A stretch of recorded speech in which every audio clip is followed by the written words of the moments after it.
Le bar des supporters sur Maritima. Bonsoir à toutes et à tous. Très heureux de vous retrouver 48 heures après cette belle victoire marseillaise obtenue à Angers 2-0 pour voir ce qui a plu, ce qui a moins plu aux supporters et quelles projections on peut faire d'ici la fin de la saison. On va en parler avec deux beaux spécimens qui viennent de me rejoindre sur le plateau. Bonsoir Jacques Bail. Bonsoir mes amis. Bonsoir Steph Martin. Salut à tous. Steph, on a passé la soirée ensemble le dimanche. Oui.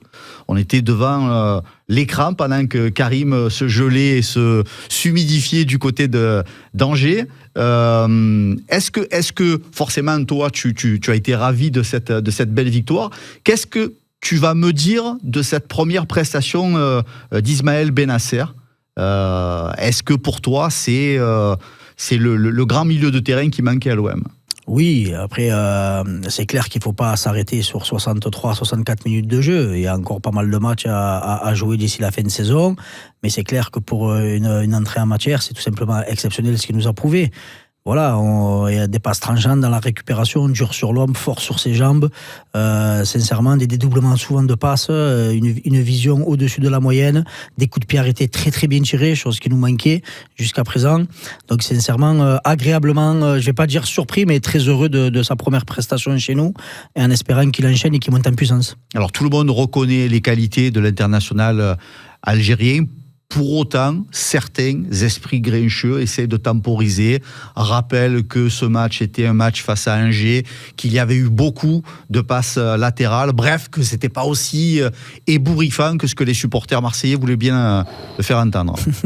Calme-toi. Je me calmer. Va démarrer. Je vais essayer de me calmer. Ce genre de questions pour Jacques. Tu fais exprès toi aussi de le chauffer. Arrête. C'est difficile les gars, parce que je regarde les réseaux, je regarde des gens parler sur des radios nationales, ça commence à m'irriter au plus haut point. Ces gens-là, on dirait qu'ils ne connaissent pas le football. Ces gens-là, ils ne regardent pas le football, parce que Bennacer, les gars, nous on s'affole, parce qu'on est content qu'il soit venu, parce qu'on connaît ses qualités. Quand tu connais le football, quand tu connais le joueur que c'est, quand tu as vu la canne qu'il a été capable de faire, quand tu regardes les matchs où il a assez, qu'il est capable de faire, c'est un joueur exceptionnel.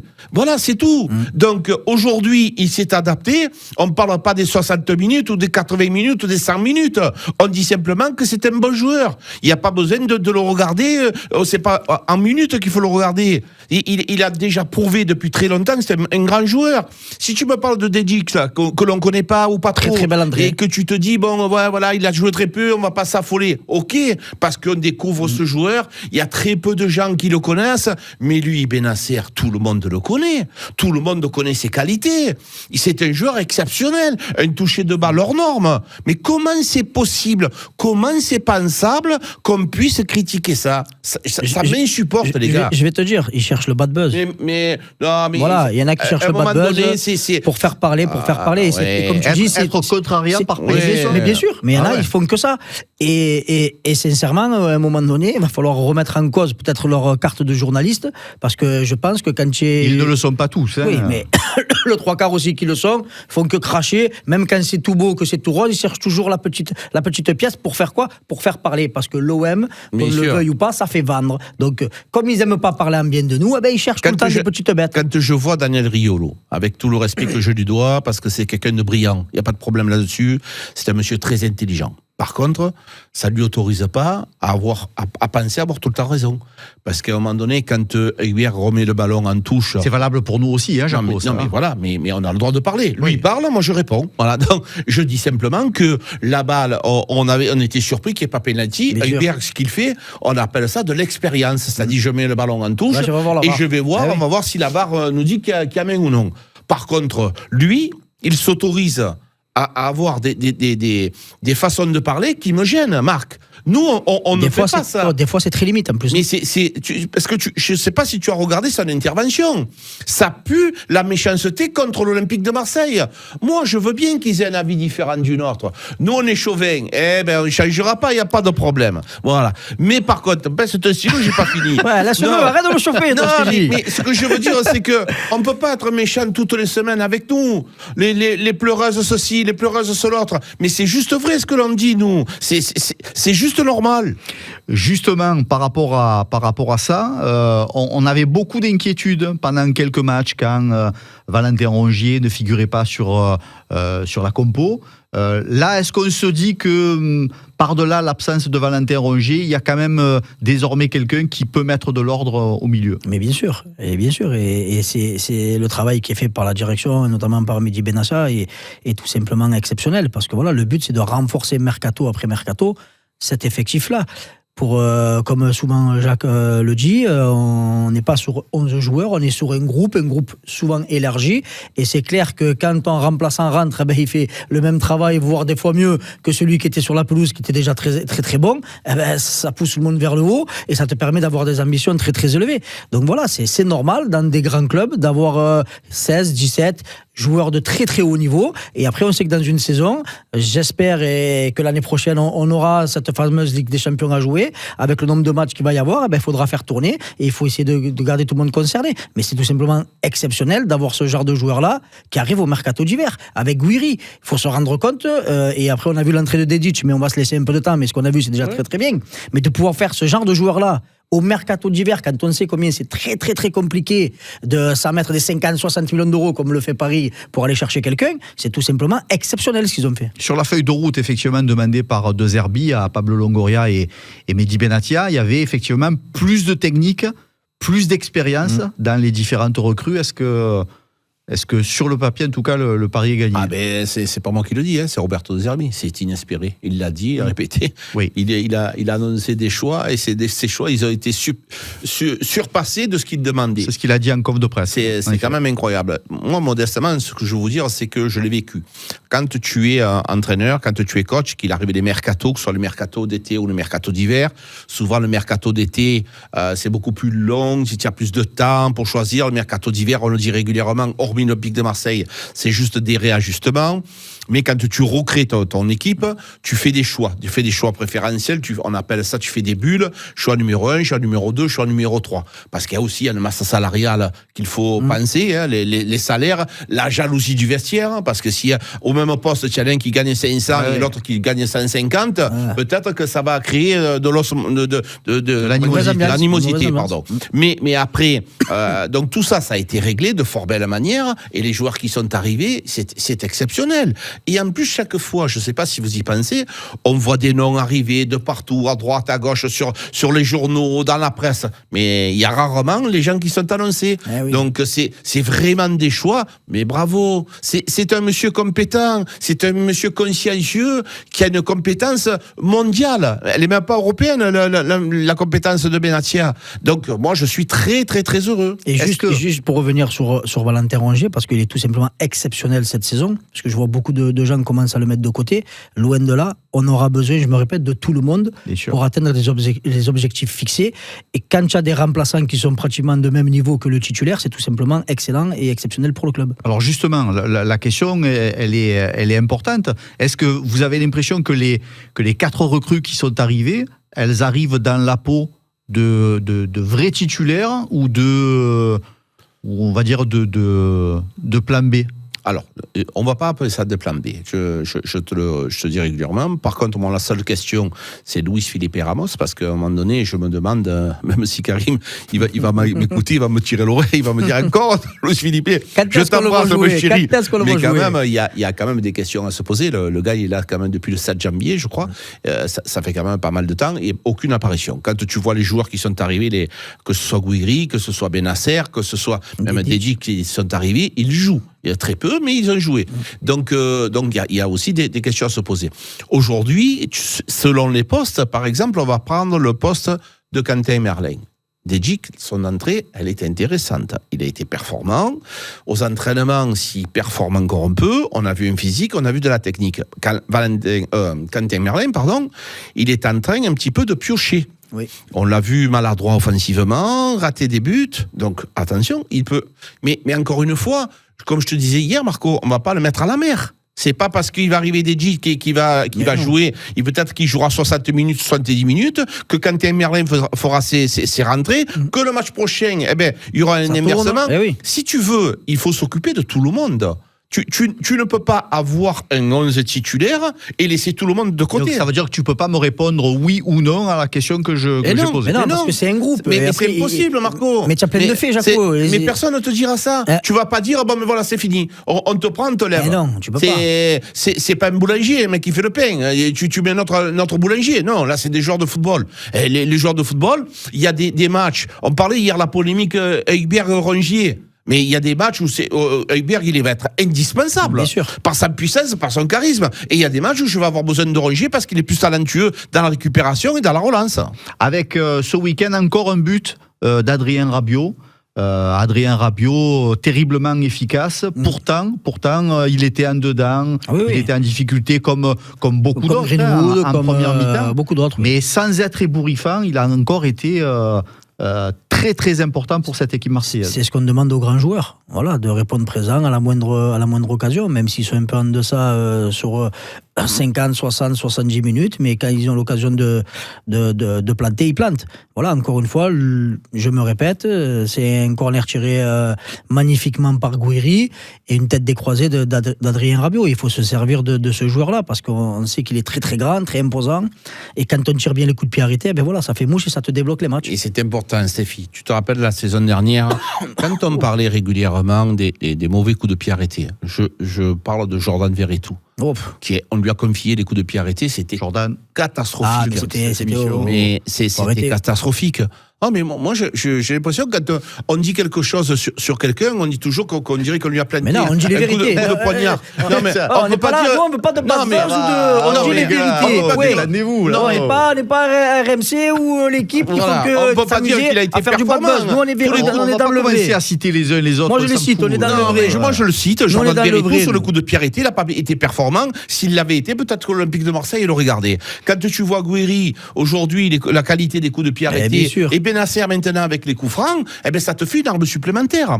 Dans le football en 2025, les coups de pied arrêtés, ça devient très très très important. Regarde en équipe de France, les buts d'Adrien Rabiot, c'est sur corner, donc c'est important. Si tu veux performer dans le futur, passer en Ligue des Champions, les équipes adverses, il y a des stratégies, il y a des vidéos où tu bloques tous les attaquants. Les coups de pied arrêtés, ça peut te débloquer une situation. Donc quand tu as des bons tireurs, c'est important. Pour revenir à Adrien Rabiot, Steph, on rappelle qu'il apprécie visiblement de plus en plus ce nouveau statut qu'il a à Marseille de patron, pas de patron, mais de vrai cadre, de vrai pilier, de joueurs très expérimentés. C'est pas un statut qu'il a toujours eu dans sa carrière, ça. Hein.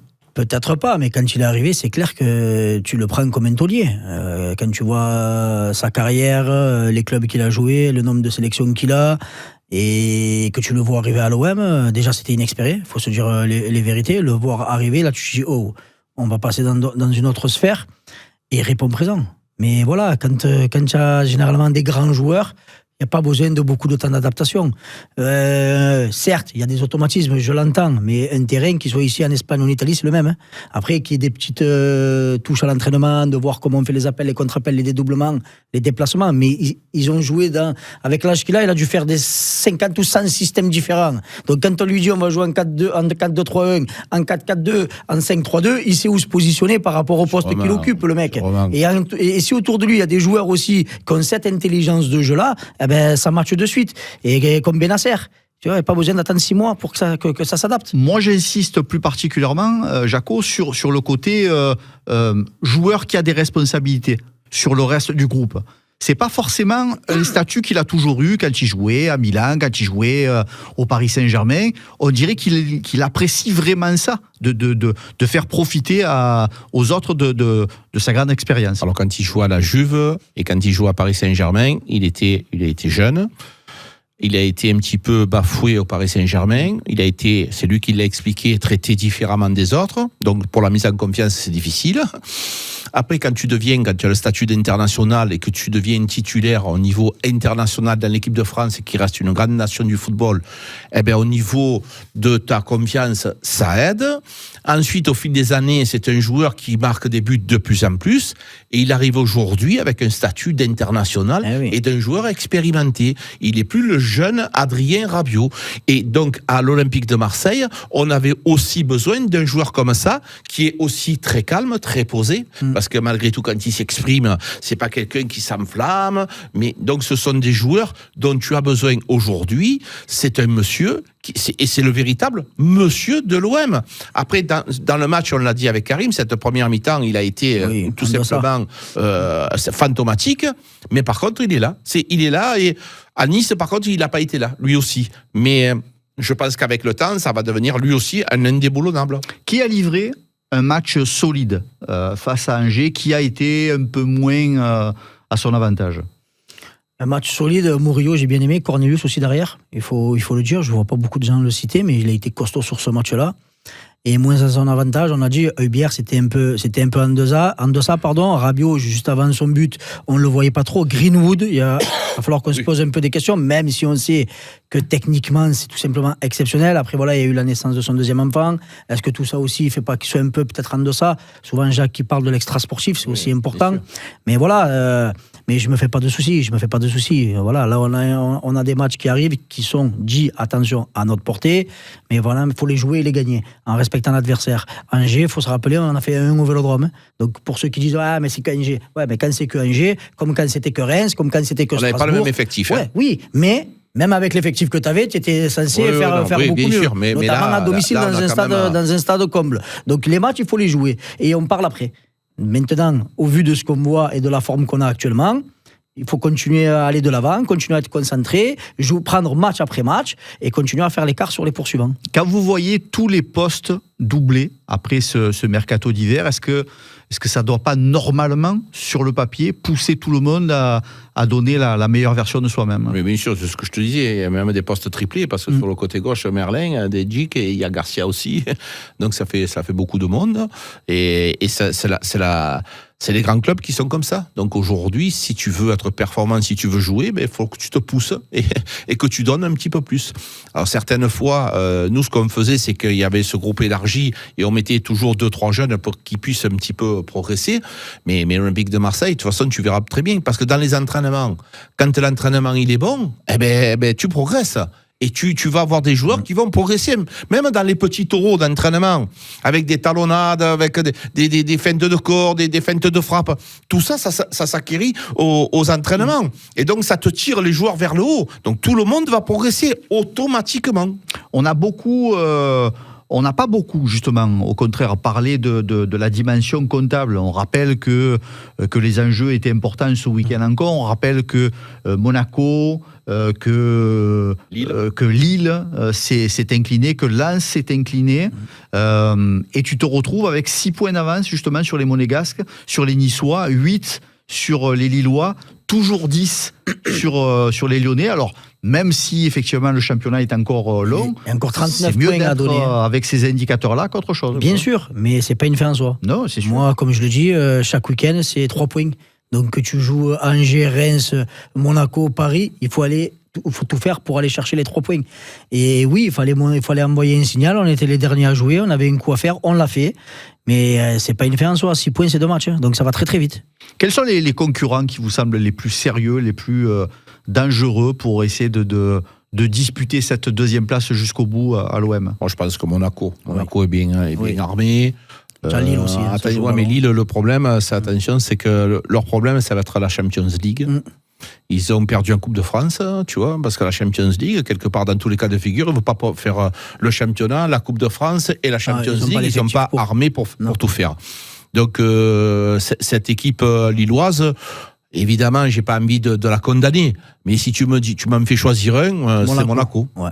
Au niveau du système de jeu, avec ces recrues qui viennent d'arriver, est-ce que vous voyez De Zerbi continuer ses dernières idées de jeu traditionnellement, ou est-ce qu'il peut tenter des petites choses? Vous avez été surpris de voir 2 attaquants en fin de match face à Angers, par exemple. Mais rien ne lui empêche, mais il commencera toujours de la même manière. Et après, il verra en fonction de la physionomie du match. Et s'il doit apporter un peu plus de poids offensivement, c'est souvent ce qu'il fait en seconde mi-temps. Et souvent, c'est là où on marque, entre la 60e et la 75e, c'est là où souvent on marque nos buts. Donc je le vois. Et après, même quand Rabiot parle, ils te disent, le coach nous demande d'être patient. Nous, souvent, on se dit, putain, mais on s'est ennuyé à la première mi-temps, c'est pas possible.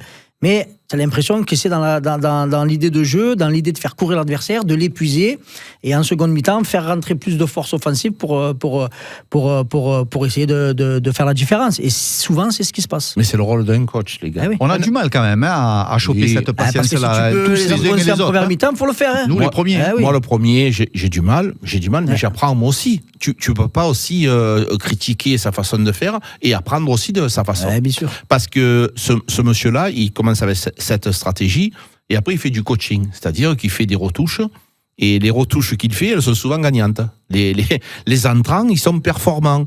Il en a écarté plusieurs de joueurs, notamment Koné, notamment Eliwahi, parce que chaque fois qu'il rentrait, il n'apportait pas ce qu'il demandait, donc il s'en est débarrassé. Et les joueurs qui sont arrivés, chaque fois qu'ils rentrent, ils sont performants. Et ils changent le cours du match. Parce qu'il y a une étude, parce qu'il y a un besoin. Il y a aussi des changements tactiques qui sont faits avec des joueurs rentrants. Donc ça s'appelle justement du coaching. Et il est performant jusqu'à présent. Nous, on essaie d'être le plus objectif possible. Quand c'est pas bien, c'est pas bien. On se rappelle des matchs pourris qu'on a eu au Vélodrome. Lui aussi, il s'en est agacé, hein, parce que il y a eu des moments où on était tous en colère. Ça va mieux, ça va de mieux en mieux, et ça risque d'aller de mieux en mieux. On va rester sur un secteur qui est a priori un des secteurs les plus solides de l'équipe, c'est le milieu de terrain. On a vu ce renfort qui fait beaucoup de bien à Ismaël Bennacer. Quand vous voyez ce recrutement, est-ce que vous vous dites qu'Adrien Rabiot sera condamné jusqu'à la fin de la saison à jouer un peu plus haut que ce qu'il a toujours joué dans sa carrière? Pour l'instant, ça marche et d'après ses dires, il prend plaisir. Voilà, à se projeter, à avoir des occasions et à apporter un poids supplémentaire offensivement. Quand ça fonctionne, pourquoi tu veux changer? Il n'y a pas lieu d'être. Et pour moi, avec l'arrivée de Bennacer, tu as pratiquement le meilleur milieu de Ligue 1. Donc, et c'est pas être chauvin de le dire, hein, attention, hein, voilà. Donc non, sincèrement, tant que ça fonctionne, je vois pas le coach faire des changements si ça reste en l'état et que ça va très très bien comme c'est aujourd'hui. Il est même pas condamné, c'est une offrande pour lui. Bien sûr, il se régale. C'est pas forcément le bon verbe. Mais voilà, ce que je veux dire par là, c'est que lui, c'est un électron libre. Et il a la possibilité de faire surtout le front de l'attaque. Pratiquement, il fait ce qu'il veut. Et quand tu es footballeur comme ça, et en plus que tu peux marquer des buts, que tu peux avoir des passes décisives avec le boulot qu'il a fait jusqu'à présent, le fameux box-to-box, eh ben, si aujourd'hui il prend du plaisir, et j'ai l'impression qu'il apprend, eh ben, ça, peut-être qu'il va rester plus volontiers. Allez, on verra dès samedi si effectivement Adrien Rabiot nous fait encore du bien, nous marque encore un but de la tête, et si l'Olympique de Marseille continue sur cette spirale de la victoire. Merci les frérots, c'est tout pour ce soir. Merci les gars, et surtout merci à tous les auditeurs, les gentils messages que nous avons tous les soirs. Franchement, il y en a qui me touchent vraiment. Une dame qui va voir sa maman et qui nous écoute à la maison de retraite tous les soirs une demi-heure. C'est beau. C'est attachant. Dominique, elle s'appelle. Donc je l'embrasse et je la remercie. Après, dans le monde entier, merci beaucoup. Ça nous touche vraiment. Merci mon Jaco, merci Steph. Toujours un plaisir et un gros bisou à tous. Retour de Steph Martins demain, retour de Jacques Bail demain, retour de Karim Attab demain à 18h.